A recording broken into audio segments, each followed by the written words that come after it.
បកកាត់រាត្រីដ៏ស្ងប់ស្ងាត់មានតែខ្ញុំនឹងដបស្រា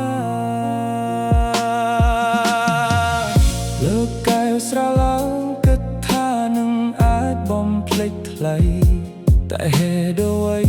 ក្នុងទឹកស្រាបែកជាឃើញមុខស្រស់ស្រីទោះបីជាស្រវឹងដួលសន្លប់បាត់ស្មារតីក៏មិនអាចលុបដានស្នេហ៍ភក្តីដែលអូនធ្លាប់ផ្ដល់ឲ្យបេះដូងមួយនេះនៅតែជួបគៀងមិនទៅណានៅត្រង់ថ្ងៃដែលជីវ៉ាដើរចេញចោលបងទៅ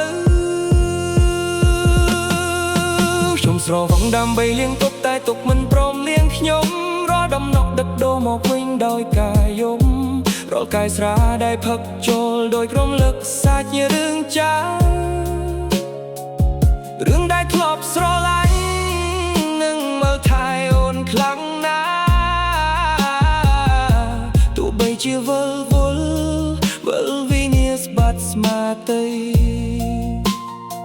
ក៏មិនអាចបំភ្លេចស្រីដែលធ្លាប់ស្រឡាញ់ស្មាជីវ៉ា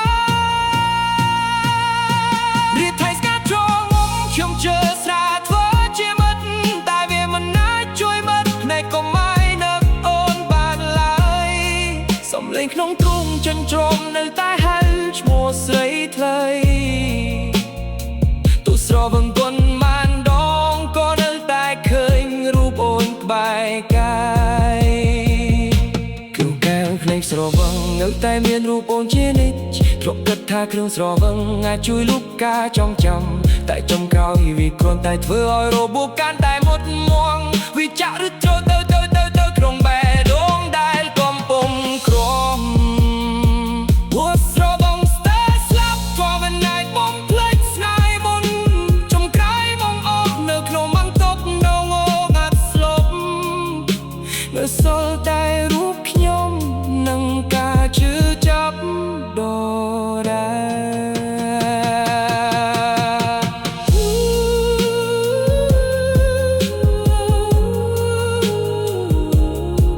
លចំកាយ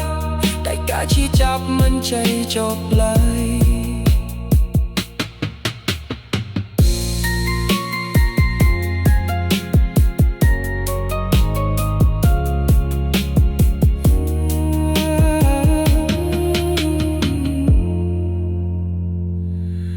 Hmm